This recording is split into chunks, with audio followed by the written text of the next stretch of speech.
My wife looked me dead in the eye and said, "You don't make enough to have an opinion in this house." So I got up, walked to my office, printed out a bank statement, and slid it across the table. She read the balance twice. Her face went the color of drywall. That was the night everything changed. I'm Marcus, 37, and my wife Denise is 35. We've been married 6 years, together for 8. If you'd asked me a year ago how my marriage was going, I would have said fine. Maybe a little strained, but fine. Denise works in marketing, makes decent money, always has. I work in IT infrastructure, the kind of job that sounds boring at parties and pays less than people assume. On paper, she out-earns me by about 20 grand a year. And for 6 years, she's never let me forget it. Before you keep going, if you're into stories like this, go ahead and hit subscribe. I've got a lot more where this came from. It started small. Little comments here and there. Well, I pay more of the mortgage, so. Or maybe if you made what I made, you could weigh in on that. At first, I brushed it off. Relationships have friction. Money's a sore spot for a lot of couples. I got it. But it kept building. Every disagreement, no matter what it was about, vacation plans, furniture, what car to lease, eventually circled back to who made more money. And spoiler, in her mind, that settled every argument. What Denise didn't know is that 4 years ago, my college roommate Aaron pulled me into a software company he was starting. I put in $15,000 I'd saved up, money I never told her about, because we'd just gotten married and I didn't want it to feel like community property before we'd even built anything together. Aaron's company got acquired 18 months ago. My stake, after taxes, came out to just under $2.1 million. I didn't tell her, not because I was hiding some grand scheme, at least not at first. I just didn't know how to bring it up without it becoming a thing. And the longer I waited, the weirder it got to mention it. So I quietly moved it into a separate account, under my name only, with a financial advisor Aaron recommended, and I kept living my normal life. Same job, same car, same modest little existence. Denise had no idea her husband was sitting on $2 million while she was out here treating him like a financial charity case. The night it all came out started over something stupid. We were deciding whether to replace our kitchen countertops. I said I liked the quartz option. She wanted the marble, more expensive, more elevated, her words. I said the quartz looked just as good for way less money. She laughed. Actually laughed. "Marcus, you don't make enough to have an opinion in this house." I just stared at her. She wasn't joking. Her face was completely serious, like she was stating a fact, like the sky is blue and Marcus doesn't get a say in countertops. "Excuse me? I'm serious. I make almost double what you make. If we're being real about who's funding this house, it should be my call." I sat there for a second, processing 8 years of comments that had led to this exact sentence. Then something in me just went quiet and calm, the way it does right before you do something you've been holding back for a long time. "Give me a minute," I said, and walked to my office. I pulled up my brokerage account, printed the summary page, walked back to the kitchen, and set it down in front of her like a poker player laying down a winning hand. She glanced at it, annoyed, like I was showing her a phone bill. Then she actually looked at the numbers. I watched her eyes track down the page, watched her blink, watched her pick it up with both hands like it might be fake. "What is this?" "That's my investment account, solely in my name." $2 million? Her voice cracked on the word million. 2.1, actually, after the last quarter. "Where did this come from? Since when do you have this?" "About 18 months. Aaron's company got bought out. I had equity." She sat down, actually sat down, hard, like her legs had stopped negotiating with the rest of her body. "You've had $2 million and you let me talk about how you don't make enough to have opinions?" "Yup. Why wouldn't you tell me?"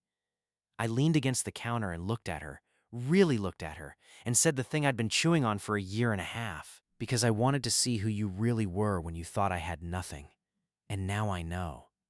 Her face did this thing where it tried to rearrange itself from shock into something softer, more strategic. I watched her calculate in real time. Baby, that's not, I didn't mean it like that.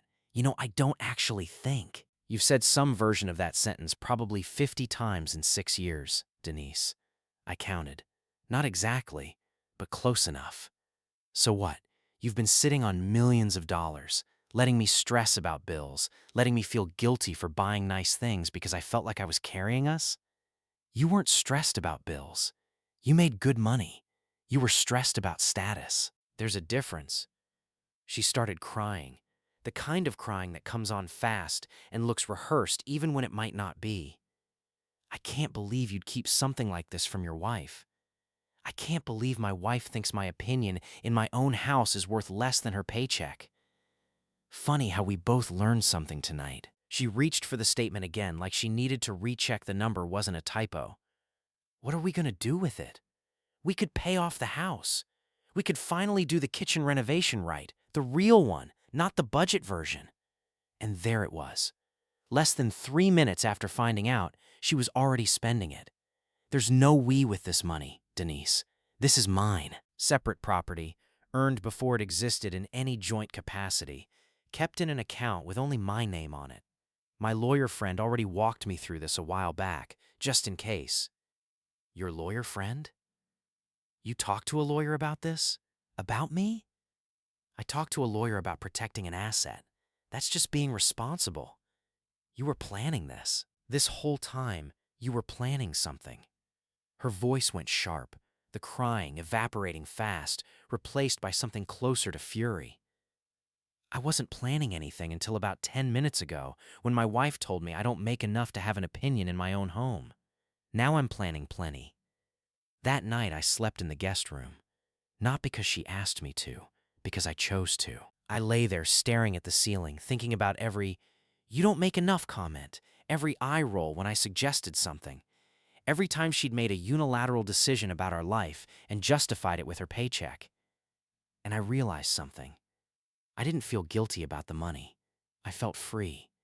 The next morning, I called my old buddy Preston, who's a family law attorney, told him everything. He whistled through the phone. Separate premarital adjacent asset, no commingling, documentation clean? Clean as it gets. I never touched that account for anything joint, never moved a dollar into our shared finances. Then you're in a strong position. But we need to move fast if things are heading toward divorce, because the longer it sits, the more arguments she can make about appreciation being marital or whatever her lawyer tries. Doesn't sound like it'll work, but let's not give them ammo. I think it's heading there. Fast. Then let's file. Today if you want. I filed that afternoon. Didn't tell Denise yet. Wanted the paperwork moving before she had time to build a defense. Update 1, 5 days later. Denise tried a full charm offensive first. Breakfast waiting for me, my favorite coffee, compliments about my job I'd never heard in 6 years. IT is actually really important work. Companies would fall apart without people like you. I almost laughed into my mug. When charm didn't work, she pivoted to guilt. I can't believe you're being so cold about this. We're married. What's yours is supposed to be ours. Funny, I don't remember you offering me half your bonus checks over the years. That's different. It's really not. Then came the anger phase. She accused me of manipulating her, of setting some kind of trap, of being secretly rich this whole time just to make her feel small. I pointed out that for 18 months I'd continued living exactly the same. Same car, same clothes, same modest lifestyle. So if this was a trap, it was the most patient trap in human history. Day 5, I told her about the filing. Handed her the papers over dinner, which felt weirdly poetic considering how the countertop conversation had started. You already filed? 5 days ago. Before you even showed me the bank account? No, after. I filed the morning after. Her hands were shaking. You can't just do this over one comment. It's not one comment, Denise. It's 6 years of comments. The bank account just showed me you meant every single one of them. She called her mother that night. I know because her mother showed up at our house the next morning, mid-morning, no warning, letting herself in with the key we'd given her for emergencies. Apparently this qualified. "Marcus, we need to talk about this insanity." "Which insanity specifically? There's been a lot this week." "You're divorcing my daughter over money." "I'm divorcing your daughter because she made it clear my financial worth determines my value in our marriage. And now that she knows my actual financial worth, she suddenly wants to renegotiate that stance." "That's not insanity. That's just her getting caught." Her mother's face did this pinched thing. She didn't mean it the way it sounded. She said it 100 different ways over 6 years. It always sounded the same. "You're really going to throw away a marriage over pride?" "I'm protecting myself from a woman who married my paycheck more than she married me. Turns out my paycheck was bigger than she thought, and suddenly she cares." Her mother left in a huff, muttering something about ungrateful men. Denise texted me 20 minutes later. "My mom says you were needlessly cruel to her." I didn't respond. Update 2. 2 weeks in. Preston filed our financial disclosures. Denise's lawyer, a sharp woman named Whitaker, who clearly had her doubts about the strength of this case, tried arguing the account should be considered marital property because it appreciated during the marriage, and Denise provided domestic support that allowed Marcus to focus on his career. Preston's response was almost gleeful. He laid out the timeline. Investment made before any joint financial entanglement, kept entirely separate, never used for household expenses, no commingling whatsoever, documented by statements going back to day one. He even had my original wire transfer to Aaron's company, sent from an account that existed before our wedding date. "Domestic support," Preston said to me afterward, shaking his head. "She wants credit for supporting a career she didn't know existed." Denise's next move was social media. A vague post about watching someone you loved become a stranger over money and learning who people really are when finances get complicated. Friends rallied around her in the comments, sending hearts, telling her she deserved better. I didn't post anything. Preston advised silence, said it always plays better in court and honestly, in life too. But word got around anyway, because word always does. My friend Tobias, who's known Denise almost as long as me, texted me out of nowhere. "Bro, she's telling people you hid millions and abandoned her financially for years. That true?" I explained the whole thing. Every comment, every eye roll, every dismissed opinion, and then the countertop conversation that finally broke the dam. Tobias's response: "She really said you don't make enough to have an opinion? In your own house?" Word for word. "Yeah, that tracks actually. She said something similar to my wife once about my job. We just never told you because it felt petty to bring up." That stung a little, honestly, knowing other people had seen it and just never said anything. But it also confirmed I wasn't crazy, wasn't overreacting, wasn't the villain Denise was quietly casting me as online. Update 3, 4 weeks in. Denise's tactics got more aggressive. She requested temporary spousal support, claiming she'd become financially dependent on the lifestyle expectation of a marriage where her husband turned out to be secretly wealthy. Preston called it one of the weakest arguments he'd seen in years. You lived below your means the entire relationship. There's no lifestyle to maintain because there was never a lavish lifestyle to begin with. You drove a Honda Civic through a $2 million equity event. That's the opposite of lifestyle creep. The hearing was almost funny. Whitaker argued Denise deserved support because she'd sacrificed career opportunities to support the household.